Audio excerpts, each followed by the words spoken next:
Watch and burn. Hey everyone, so tonight I want to discuss Mogwai's EP plus 2. And the reason that I'm sticking with plus 2 is because that's the one I have. And I know that there's a handful of other releases where there's like an EP plus 3 or an EP plus 4 and an EP plus 5. But I have EP plus 2. This was released back in the early 2000s. I bought this when I was going through like my heavy Godspeed You Black Emperor phase.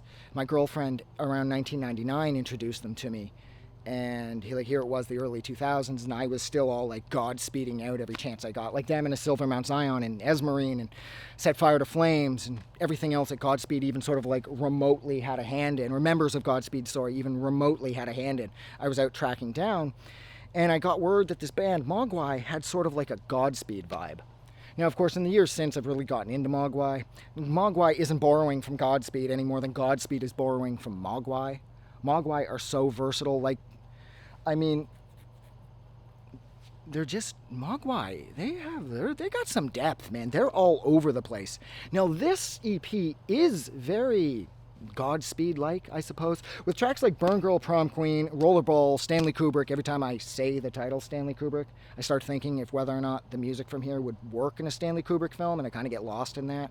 So I'm going to attempt to not talk about that song too much, because every time I say it, I start thinking about the guy. But this EP, it's like haunting, it's catchy, it seems at times to have a lot of like instrumental choruses, you know? Not unlike Jerry Rafferty's Baker Street. It's like, that has the best instrumental chorus ever recorded. I don't even really like the saxophone, but the chorus from Baker Street, as well as the second half, and especially the end of Dexy's Midnight Runners, The Teams That Met in Calves, those two tracks make me love the saxophone.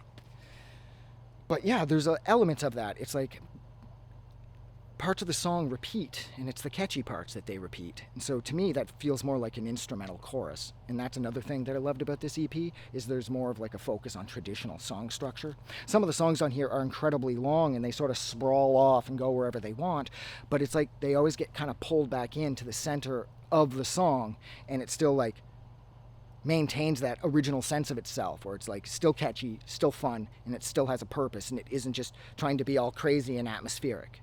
It's like all of the songs on here are concise and they're sort of walled off. They're part of a complete package, but at the same time, the catchiness guarantees that they can all stand on their own as well. And yeah, like I said, I mean, this record, it's kind of Godspeed-like, but at the same time, it's nowhere near it, because Mogwai's doing their own thing, Godspeed's doing their own thing, and neither band really has to borrow from each other, but does kind of have some Godspeed vibes. So look, I'm going to go, because I'm getting eaten alive. So thank you so much for hanging out with me for a few seconds, few minutes, 3 minutes, while I discussed Mogwai's EP plus 2. Like always, if you like this review or you like this EP, don't forget to do something nice for somebody. But most importantly, don't forget that the world is actually a better place because you are in it. I'm going to go. Have a good night.